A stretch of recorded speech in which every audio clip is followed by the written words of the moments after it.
किसी गांव में एक साधु रहा करता था। वह जब भी नाचता था तभी बारिश होती थी। इसलिए गांव के लोगों को जब भी बारिश की ज़रूरत होती तब यह लोग उस साधु के पास जाते और उनसे अनुरोध करते कि वह नाचे, और जब वह नाचने लगते तो बारिश जरूर होती थी। कुछ दिनों बाद 4 लड़के शहर से गांव में घूमने आए। जब उन्हें यह बात पता चली कि किसी साधु के नाचने से बारिश होती है तो उन्हें यकीन नहीं हुआ। शहरी पढ़ाई लिखाई के घमंड में उन्होंने गांव वालों को चुनौती दे दी कि अगर हम भी नाचेंगे तो बारिश होगी, और अगर हमारे नाचने से बारिश नहीं हुई तो साधु के नाचने से भी बारिश नहीं होगी।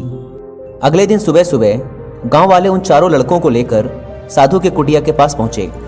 गांव वालों ने साधु को सारी बात बताई। फिर उन लड़कों ने नाचना शुरू किया। पहले लड़के ने नाचना शुरू किया। आधा घंटा बीत गया। फिर पहला लड़का थक कर बैठ गया, पर बादल नहीं दिखे। कुछ देर बाद दूसरे लड़के ने नाचना शुरू किया, और 1 घंटे बीतते बीतते वह भी थक कर बैठ गया। बाकी दोनों लड़कों ने भी ऐसा ही किया, पर बारिश नहीं हुई। अब साधु की बारी थी। उसने नाचना शुरू किया। 1 घंटा बीत गया, पर बारिश नहीं हुई। साधु फिर भी नहीं रुका, वह नाचता ही रहा। नाचते नाचते 2 घंटे बीत गए, पर बारिश नहीं हुई। 4 घंटे बीत गए, पर बारिश नहीं हुई। लेकिन साधु तो रुकने का नाम ही नहीं ले रहा था। धीरे धीरे शाम ढलने लगी कि तभी बादलों की गड़गड़ाहट सुनाई दी, और थोड़ी देर बाद जोरों की बारिश होने लगी। यह देखकर चारों लड़के दंग रह गए और तुरंत साधु से क्षमा मांगी। फिर चारों लड़कों ने साधु से पूछा, बाबा, भला ऐसा क्यों कि हमारे नाचने से बारिश नहीं हुई और आपके नाचने से बारिश हो गई?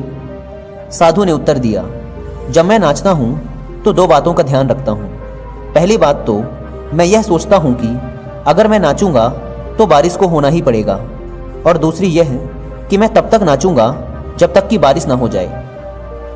सफलता पाने वाले में भी यही गुण विद्यमान होता है। वे जिस काम को भी करते हैं उसमें उन्हें सफल होने का पूरा भरोसा होता है, और वह तब तक उस काम को करते हैं जब तक कि उसमें सफल ना हो जाएं।